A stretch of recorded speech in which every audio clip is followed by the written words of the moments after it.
नमस्कार दोस्तों, YouTube channel पर आपका स्वागत है। आइए आगे हम वाक्य रचना का पार्ट 2 भाग लेते हैं, जिसमें पहले भाग में हम वाक्यों को रचना के आधार पर पढ़ चुके थे। साधारण, संयुक्त और मिश्र वाक्य, ये 3 वाक्य के भेद हमने रचना के आधार पर पढ़ लिए थे। अब हम दूसरे आधार पर और बांटा जाता है, जो दो भागों पर बांटे जाते थे या 2 भागों के आधार पर बांटे जाते थे। पहला रचना के आधार पर और दूसरा है अर्थ के आधार पर। अब हम बात करते हैं अर्थ के आधार पर वाक्य के भेदों की। तो अर्थ के आधार पर वाक्य के 8 भेद होते हैं। अर्थ के आधार पर वाक्य के कितने भेद होते हैं? 8। कौन कौन से? सबसे पहले आता है विधेयवाचक वाक्य।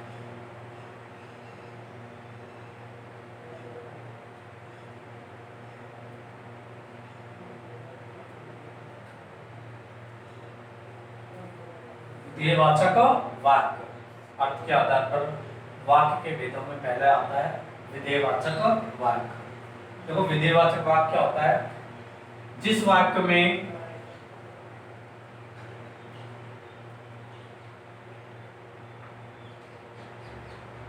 क्रिया सामान्य रूप में घटित होती है, उसे विधेयवाचक वाक्य कहते हैं।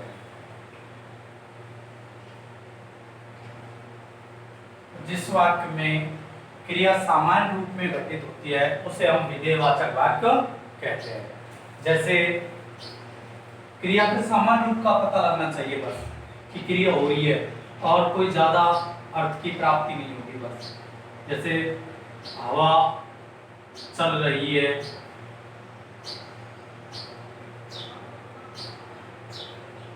बालक पुस्तक पढ़ता है, वह जा रहा है। तो बस क्रिया का सामान्य रूप का पता लग जाता है कि हवा चल रही है, बालक पुस्तक पढ़ता है, वह जा रहा है ना। तो बस क्रिया सामान्य रूप में घटित हो रही है, तो वो कौन सा वाक्य होगा? विधेयवाचक वाक्य। हम अर्थ के आधार पर वाक्य के भेद पढ़ रहे हैं। अर्थ के आधार पर वाक्य के 8 भेद होते हैं और इससे पहले हम रचना के आधार पर पढ़ चुके हैं। 8 भेदों में पहला है विधेयवाचक वाक्य। जिस वाक्य में क्रिया सामान्य रूप में घटित होती है, जिस वाक्य में क्रिया सामान्य रूप में घटित होती है, उसे हम विधेयवाचक वाक्य कहते हैं। तो क्रिया का सामान्य रूप का पता चलता है। क्रिया के किसका पता चलता है? सामान्य रूप का। उसे हम विधेयवाचक वाक्य कहते हैं। जैसे हवा चल रही है, बालक पुस्तक पढ़ता है, वह जा रहा है। हवा चल रही है, सामान्य रूप है। बालक पुस्तक पढ़ता है, ये भी सामान्य रूप है। कोई बालक है, वो पुस्तक पढ़ रहा है। हवा है, वो चल रही है। वह जा रहा है, कोई आदमी है, वो क्या है? जा रहा है। बस ये क्या है? क्रिया के सामान्य रूप का पता चलता है। इसमें क्रिया और ज्यादा अर्थ की प्राप्ति नहीं होती हमें, बस सामान्य अर्थ की प्राप्ति होती है। नोट करो इसको।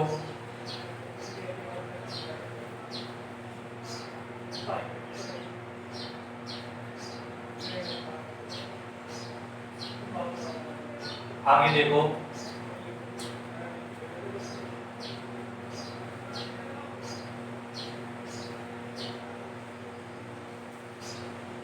दूसरा है हमारा निषेधवाचक वाक्य। निषेधवाचक वाक्य, देखो नाम से ही पता लग रहा है निषेध, यानी किसी काम के लिए मना किया जाएगा। तो निषेध, मना करना। जिस वाक्य में जो क्रिया के नकार का बोध होता है या क्रिया के न होने का बोध होता है, उसे हम निषेधवाचक वाक्य कहते हैं। देखो, इसे नकारात्मक वाक्य भी कह सकते हैं, हम नकारात्मक वाक्य भी कह सकते हैं। तो जिस वाक्य में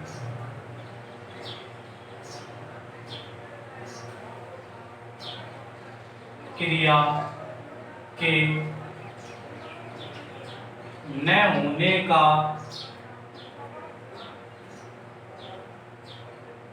बोध होता है उसे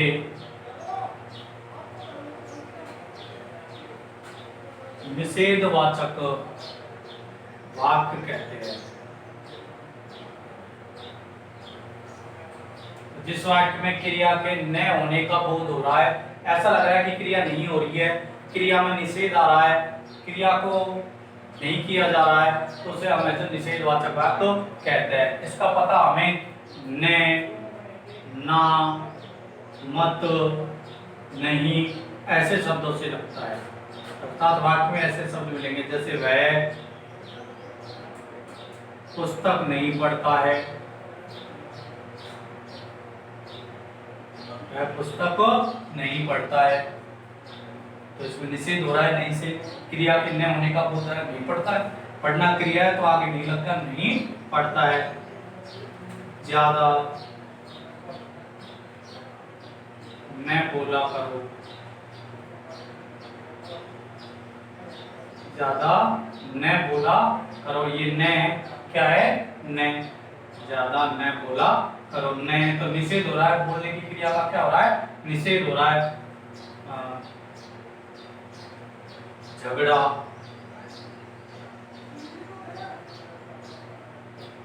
मत किया करो, झगड़ा मत किया करो, तो इसमें भी क्या है, मत, क्या है, मत, तो झगड़ा मत किया करो तो निषेध हो रहा है, क्या हो रहा है, निषेध। तो न, ना, नहीं, मत ऐसे शब्द किसके वाक्य, कौन से वाक्य में आते हैं, निषेधवाचक वाक्य में। इसमें क्रिया को न करने को कहा जाता है, क्रिया नहीं की जाती है इसमें। जैसे यहाँ पे झगड़ा नहीं किया जा रहा है, यहाँ पे बोला नहीं जा रहा है, यहाँ पे पढ़ा नहीं जा रहा है। आप करो इसको।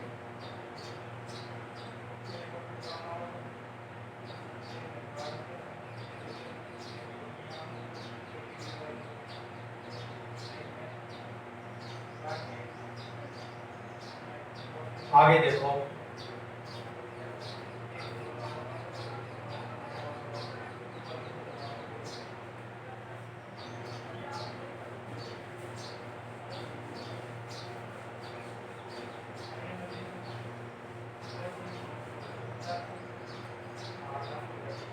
प्रश्नवाचक वाक्य।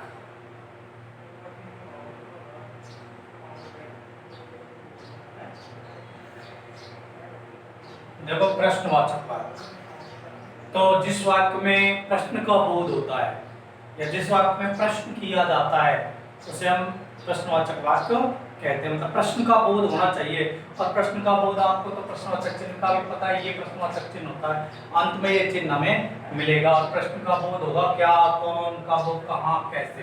तो जिस वाक्य में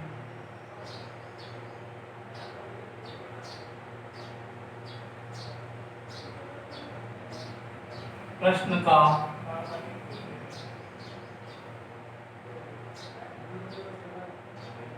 बोध होता है उसे प्रश्नवाचक वाक्य कहते हैं। जिस वाक्य में प्रश्न का बोध होता है, जिस वाक्य से प्रश्न होने का पता चलता है, उसे हम क्या कहते हैं, प्रश्नवाचक वाक्य। अभी प्रश्नवाचक वाक्य का बोध कौन से शब्दों से होता है, क्या, कौन, कब, कैसे, क्यों आदि, है ना, कहाँ। जैसे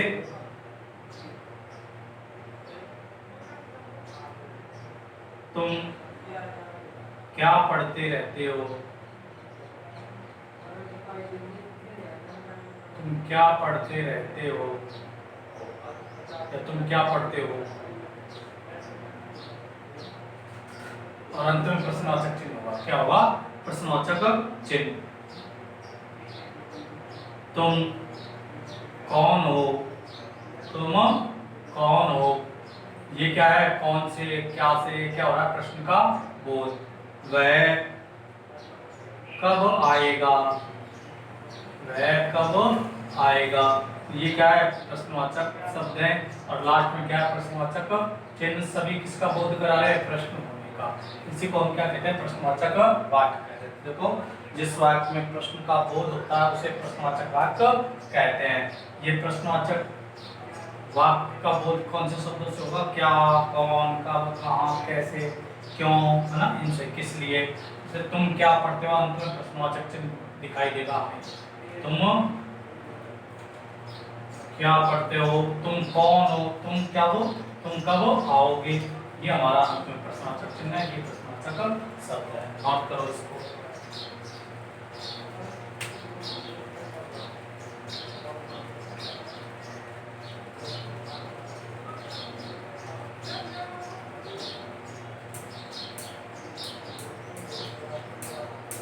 आगे देखो,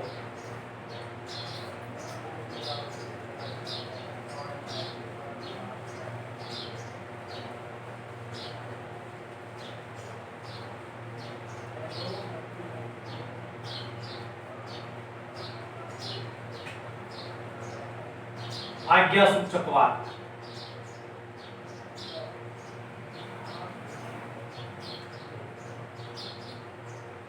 आज्ञा बोधक वाक्य भी कह सकते हो इसको, आज्ञा सूचक वाक्य या आज्ञा बोधक वाक्य। तो जिस वाक्य में आज्ञा का बोध होता है, जिस वाक्य से आज्ञा का, जिस वाक्य से, जिस वाक्य के माध्यम से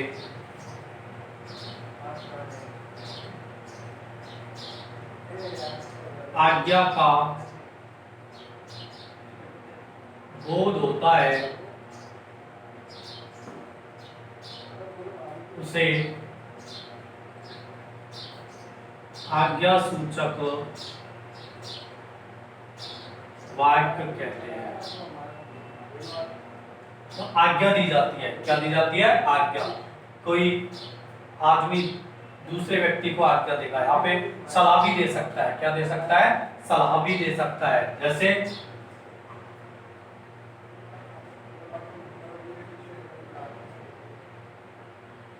तुम पढ़ा करो, तुम पढ़ा करो। यहाँ पे कोई बड़ा व्यक्ति है, वो किसी छोटे व्यक्ति से कह रहा है कि तुम पढ़ा करो, तुम क्या क्या करो, पढ़ा करो। तो क्या दी जा रही है, आज्ञा दी जा रही है। तुम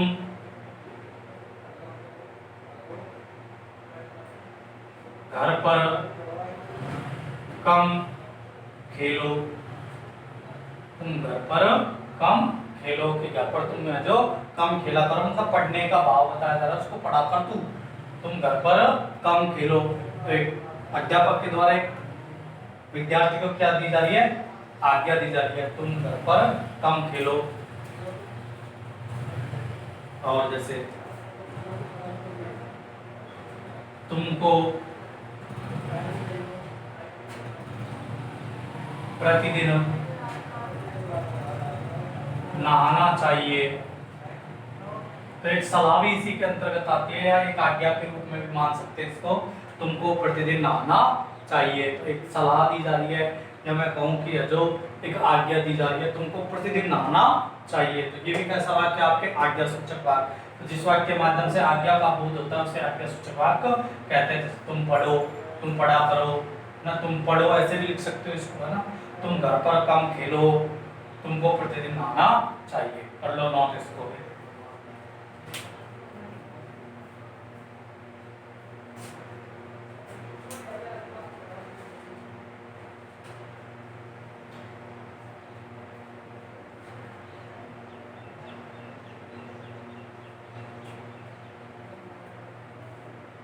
आगे देखो,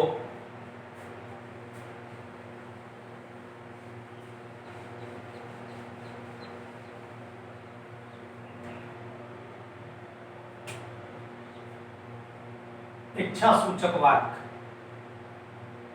या इच्छा बोधक वाक्य। तो देखो जिस वाक्य में ना इच्छा सूचक वाक्य, कैसा वाक्य, इच्छा सूचक वाक्य, तो इसमें इच्छा की जाएगी, क्या की जाएगी, इच्छा की जाएगी। तो जिस वाक्य से इच्छा के होने का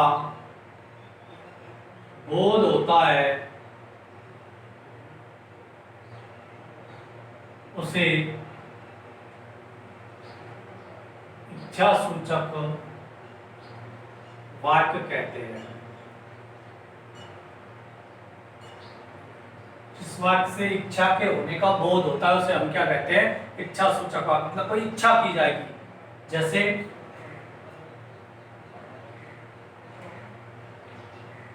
मैं खेलना चाहता हूं, मैं खेलना चाहता हूं। तो यहाँ पे किसी बालक की इच्छा हुई है कि मैं क्या करना चाहता हूं? खेलना चाहता हूं। ये इच्छा उसकी, वो चाहता है, इच्छा कर रहा है क्या? खेलना। तो ये जो चाहता हूं ये किसकी ओर संकेत कर रहा है? इच्छा की ओर। किसकी ओर संकेत कर रहा है? इच्छा की ओर। तो इसमें कौन से अर्थ की प्राप्ति हुई? इच्छा की। किसी कार्य अर्थ के आधार पर कैसा वाक्य हो जाएगा? इच्छा सूचक वाक्य। जैसे वह पढ़ना चाहता है, वह पढ़ना चाहता है। कोई व्यक्ति है, पैसों का अभाव है, लेकिन वो क्या करना चाहता है? पढ़ना चाहता है। फिर भी वो क्या करना चाहता है? पढ़ना चाहता है। उसकी इच्छा है क्या करने की? पढ़ने की। तो देखो, चाहना, चाहता हूं, चाहता है, ऐसे वाक्य जो किसकी ओर संकेत करेंगे? ऐसी क्रिया किसकी ओर संकेत करेगी? इच्छा की ओर। इच्छा सूचक वाक्य। इसी वाक्य में एक चीज और याद रखना, बधाइयां,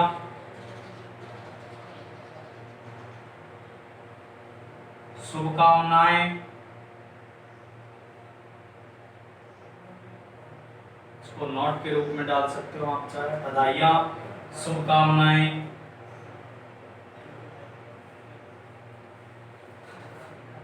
और आशीर्वाद।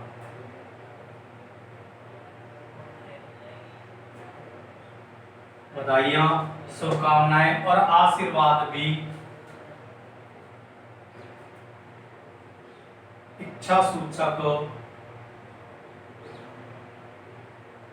वाक्य के अंतर्गत आते हैं।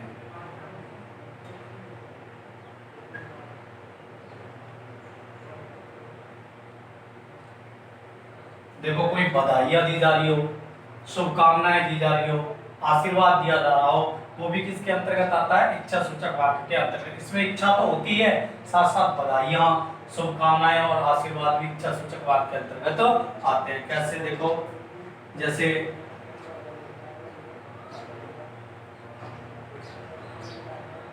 नव वर्ष मंगलमय हो। तो यहाँ पे देखो, शुभकामनाएं दी जा रही है, नव वर्ष क्या हो? मंगलमय हो। आपके लिए नव वर्ष क्या हो? मंगलमय हो। तो ये क्या है? हमारा इच्छा सूचक वाक्य है। और कहे तुम्हें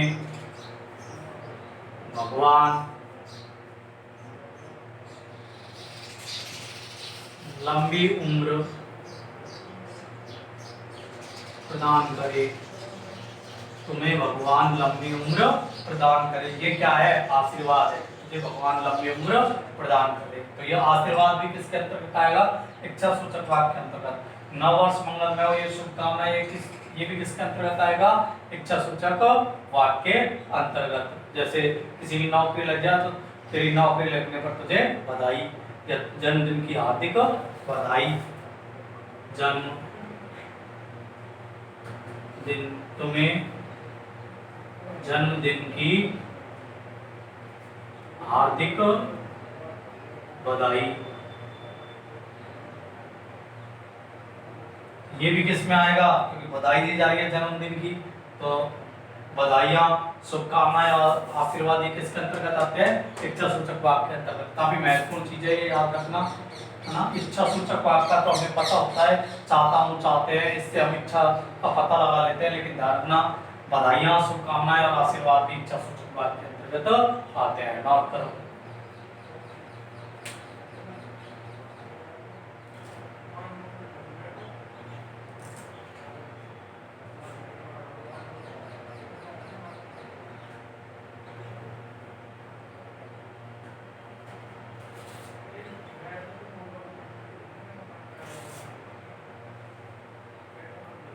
आगे देखो,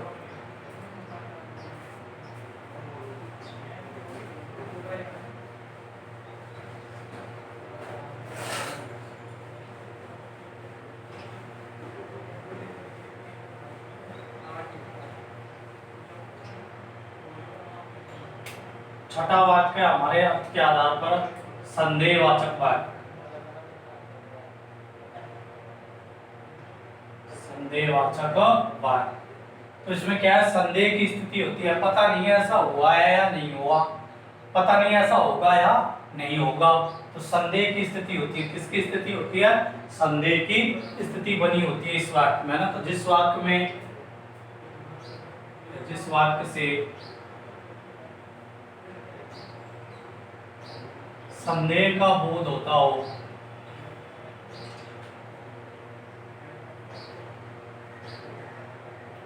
उसे संदेहवाचक वाक्य कहते हैं।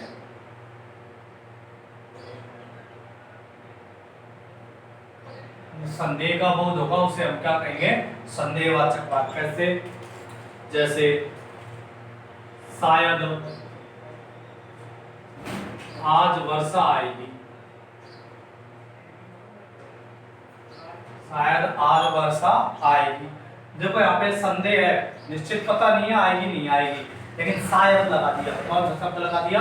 शायद। शायद आज वर्षा आएगी, तो थोड़ा संदेह हो रहा है कि बरसात आ सकती है, क्या वर्षा आ सकती है, संभावना की जा रही है। क्या की जा रही है? संभावना। संभावना संदेह के अंतर्गत आती है। इसके अंतर्गत आती है, संदेह के अंतर्गत। इसी तरह से संभवतः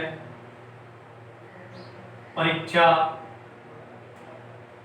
अगस्त में होगी, संभवतः परीक्षा अगस्त में होगी।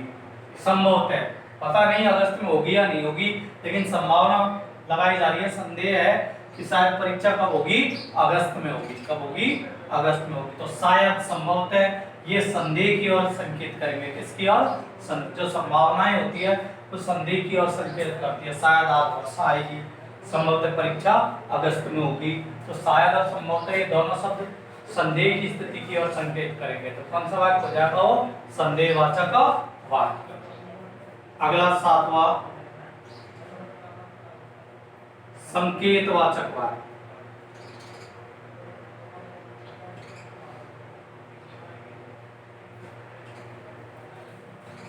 संकेतवाचक वाक्य तो देखो, जिस वाक्य में जो संकेत किया जाता है किसी और की ओर, किसी अन्य कार्य की ओर, मैं कहूं जहां संकेत, जिस वाक्य में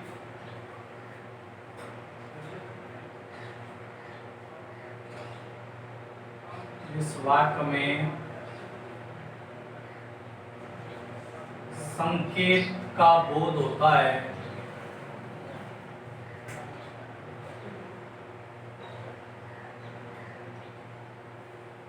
उसे संकेतवाचक वाक्य कहते हैं।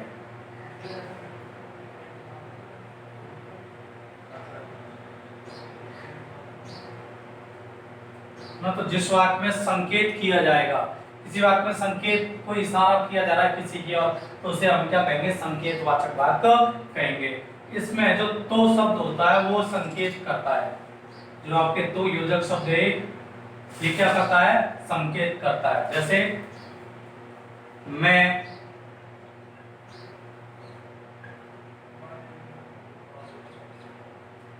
जल्दी जाता तो ट्रेन पकड़ लेता।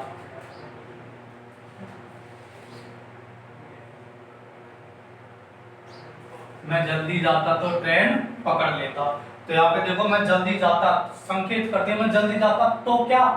तो जल्दी जाता तो क्या? ट्रेन पकड़ लेता। अर्थात मैं समय पर पहुंचता या थोड़ा जल्दी पहुंचता तो शायद मेरी ट्रेन आ जाती, मैं ट्रेन में बैठ जाता, मुझे जहाँ जाना था वहां मैं पहुंच जाता। मैं पढ़ता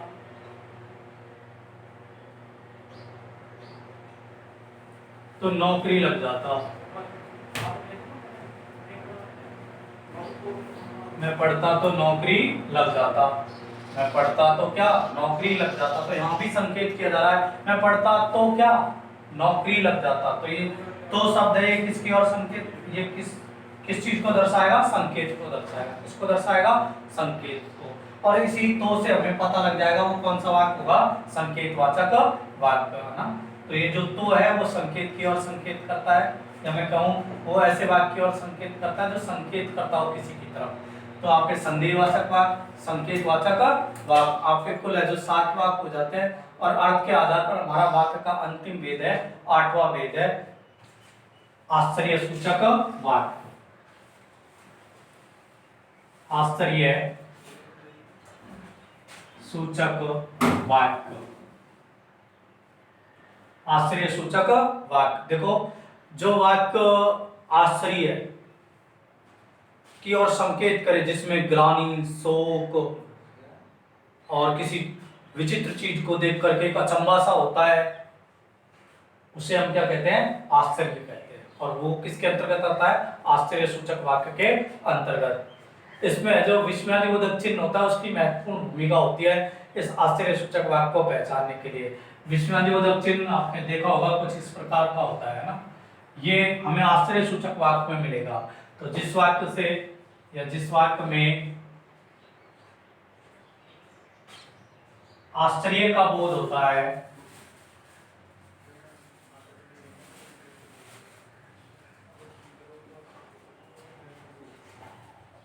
तो उसे आश्चर्य सूचक वाक्य कहते हैं। जैसे किसी ने कोई भवन देखा, सुंदर भवन है, और कहा वाह कितना सुंदर भवन है।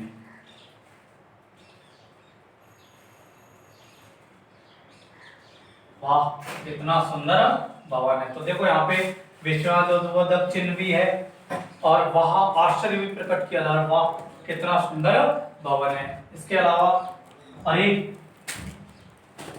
क्या बात है, अरे क्या बात है, या वाह क्या बात है, ये भी किसकी ओर संकेत कर रहा है? आश्चर्य की ओर कि वाह क्या बात है, किसी ने कुछ बात कही थी और उसमें जो कुछ ऐसी रस की प्राप्ति हुई, कुछ ऐसा आनंद मिला, तो उसने जो जल्दी से बोल दिया वाह क्या बात है, अरे क्या बात है ना। जैसे और मैं उफ आज बहुत गर्मी है, आज बहुत गर्मी है, उफ आज बहुत गर्मी है। तो यहाँ पे जो अत्यधिक गर्मी थी इस वजह से उसको अफसोस हुआ, उसको जो एक तरह से आश्चर्य हुआ कि आज कितनी गर्मी है, तो उसने कहा उफ आज कितनी गर्मी है। और कौन सा चिन्ह लगा दिया? विस्मयादिबोधक चिन्ह। ये विस्मयादिबोधक चिन्ह हमें आश्चर्य सूचक वाक्य की ओर संकेत करते हैं, हमें बता देते हैं कि आश्चर्य सूचक वाक्य है। आपके अर्थ के आधार पर वाक्य के जो 8 भेद थे वो कंप्लीट हो जाते हैं। मैं ये कहूँ रचना के आधार पर हम पहले पढ़ा चुके थे वाक्य के भेद, 3 भेद थे, संयुक्त, सरल और साधारण वाक्य। और अर्थ के आधार पर यहाँ 8 भेद हो जाते हैं और आपके इस प्रकार से जो वाक्य का जो चैप्टर था वो कंप्लीट हो जाता है। धन्यवाद दोस्तों, आप पढ़ते रहिए और आगे बढ़ते रहिए।